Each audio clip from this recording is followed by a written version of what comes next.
Santa Claus by William Joyce.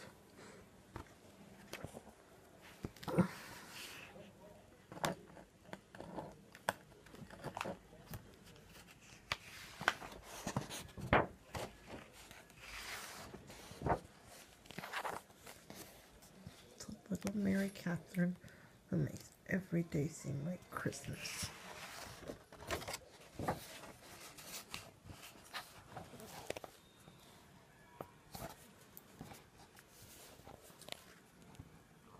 Art Aitchison Ainsworth was a very singular boy. Orphaned at an early age by a gang of desperados, he had applied himself wholeheartedly to the making of inventions, the quest for adventure, and the fighting and smashing of crime. He lived in Abilene, Texas, with his aunt and uncle, who ran a Wild West show and animal phantasmagoria. He had a best friend, Spalding Littlefeet, a young Comanche brave. He also had a little sister named Esther. If Art had one weakness, it was sweets and candy of any sort. If he had one flaw, it was that he was often mean to his sister Esther. But that was all before the amazing Christmas of 1908, before the extraordinary adventure, before the mysterious box arrived and changed young Art forever.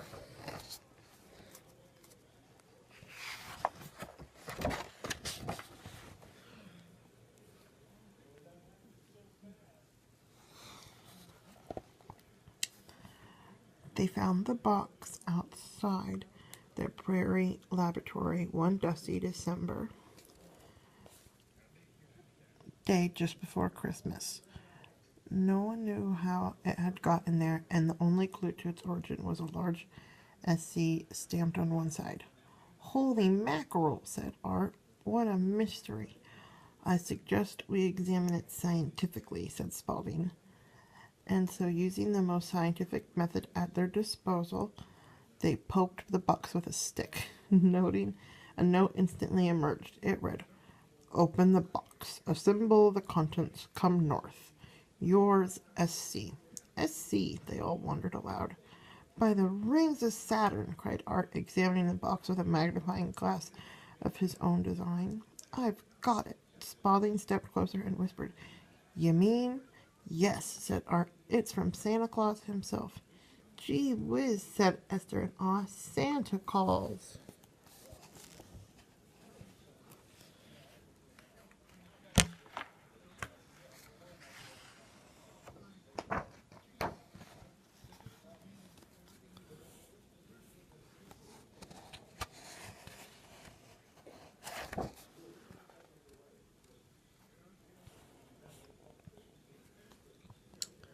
Inside their prairie laboratory, Art and Spalding set about opening the box. They poked and pried and pushed and shoved, but nothing worked.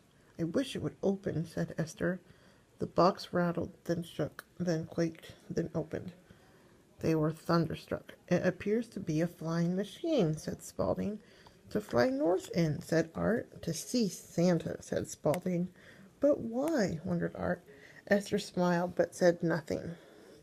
For 3 days they worked feverishly. The basket they were to ride in was broken, so Spalding lent his beloved canoe to the cause, and by dawn on Christmas Eve, the Yuletide flyer, as they christened the amazing machine, was ready to fly.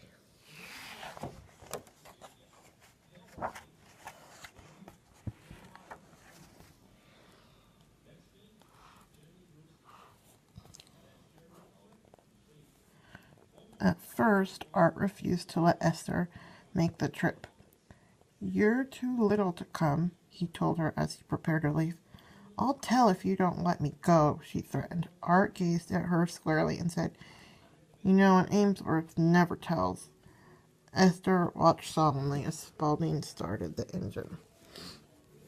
A single tear trickled down her cheek. "Oh, all right, get in." Art relented. "You won't be sorry," she said, jumping aboard. To the poles, shouted Art, and they lifted away undetected into the northern skies toward the icy unknown and Santa Claus himself.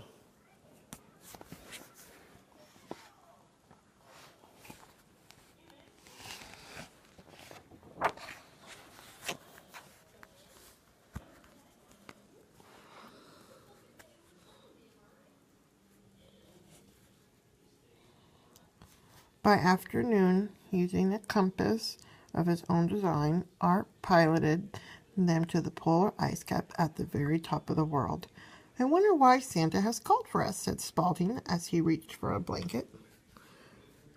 To solve an Arctic crime wave, I'd imagine, said Art as he popped a candy into his mouth.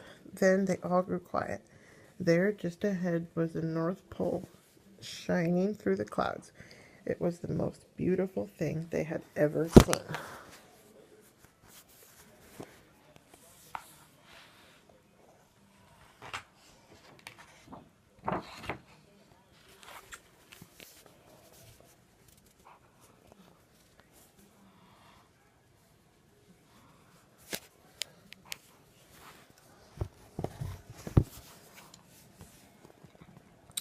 Their descent was graceful, but their landing was a catastrophe. The Yuletide flyer spun wildly out of control, crashing into the very base of the Great Pole. We appear to be up an Arctic creek without a paddle, said Spaulding as he examined the wreckage of his beloved canoe. We may be down, but we're not out, said Art, scanning the endless icy horizon with the spyglass of his own design. A man in a dockless sled sped towards them. I am Ali Aku, captain of the Sanitarian Guard, he announced, jumping from the sled.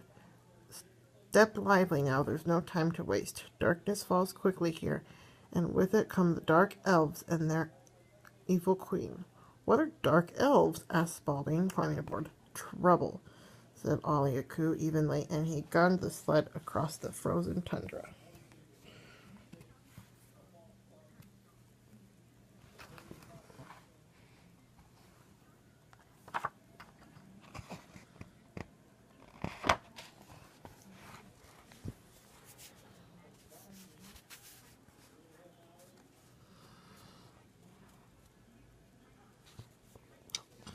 Within minutes, twilight was upon them, and with it an attacking army of dark elves, led by their villainous queen. Charge! Shouted Ali Aku as they flew forward. Seize them! Screamed the dark queen. A barrage of snowballs filled the air. With ice spheres and slingshots, they scattered the elves like ninepins. And Esther, little Esther, scored a direct hit on the queen herself. Good shot, said Art. Top notch, absolutely bully. Esther smiled. It was the first nice thing Art had said to her for over a month. Straight ahead to Toyland, yelled Ali Aku, and at a flick of a switch, the dogless sled soared up into the sky. You've not seen the last of me, little girl, screeched the villainous Dark Queen, but Esther hardly heard her, for the glowing lights of Toyland were now in sight.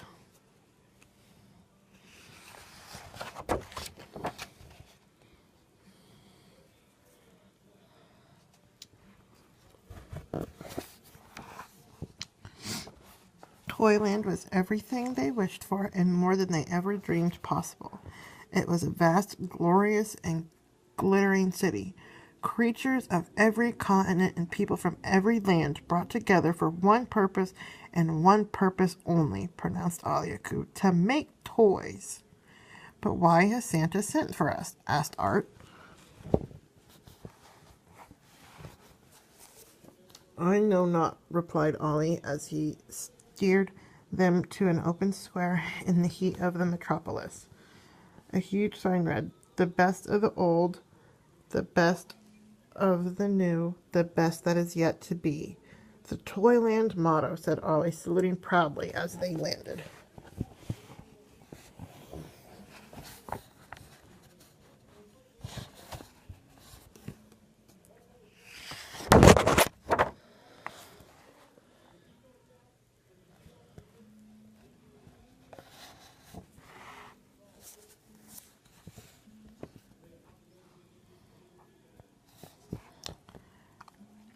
Now we go to bed, said Ollie. You must always go to bed before you see Santa. It's the rule. Suddenly, an extraordinary galloping bed pulled up. To Santa, and step on it, commanded Aliaku, and the bed sprinted them through the shimmering streets. They were escorted by a troop of splendidly uniformed dogs. The Canine Brigade, remarked Ollie. Santa's personal pets. To receive one is the highest honor in Toyland. By the moons of Jupiter, this is a swell place, said Art, and he wished more than anything in the world to someday have a pup of the Canine Brigade. Then, from the great hall of Santa, Mrs. Claus rushed out to welcome them. All of Toyland cheered. Why is everyone so happy to see us? Asked Spaulding as the bed came to a stop amidst the cheering crowd. Some secrets are better left unsolved, young man, Mrs. Claus smiled. We must bustle, she added as they hurried them on. Santa is waiting.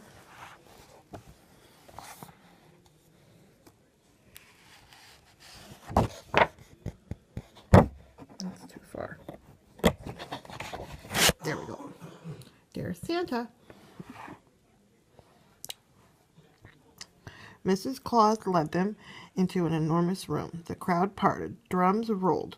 Aliaku bowed. The room grew quiet, and there stood Santa. If ever there was a man about whom there was an unmistakable air of mirth and magic, it was this dashing, rotund fellow who stood before them now. He was every inch a Santa Claus.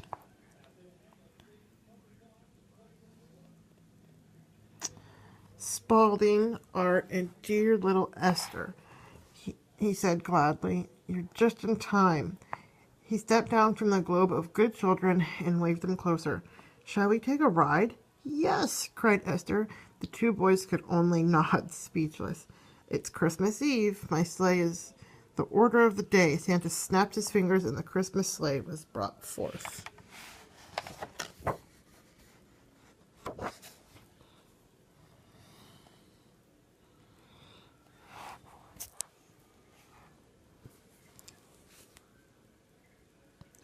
Santa hoisted the children aboard. Why in the name of Neptune did you call for us? Asked Art when he regained his voice. Santa chuckled. He smiled at Esther and put his hand on Art's shoulders. Some secrets are best left unsolved, Mr. Ainsworth. For now, just enjoy the ride. Santa cracked his whip. The sleigh took flight, and they shot out over Toyland. Trumpets blared, flags waved, thousands cheered, and above it all, Santa's voice rang loud and clear. Merry Christmas, one and all. Merry Christmas.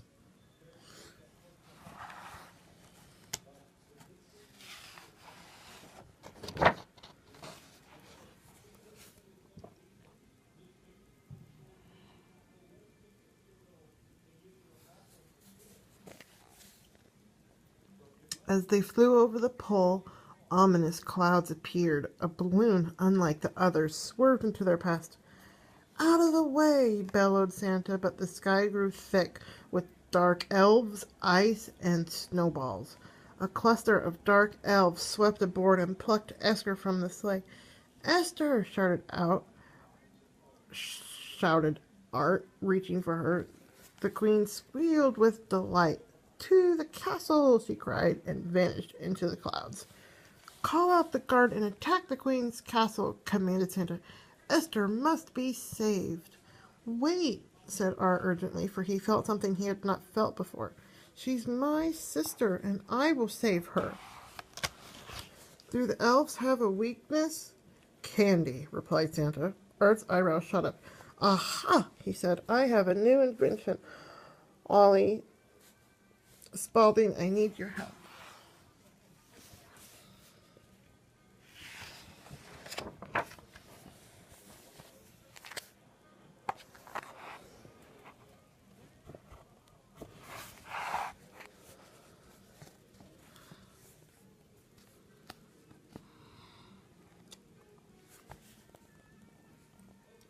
And so, under cover of darkness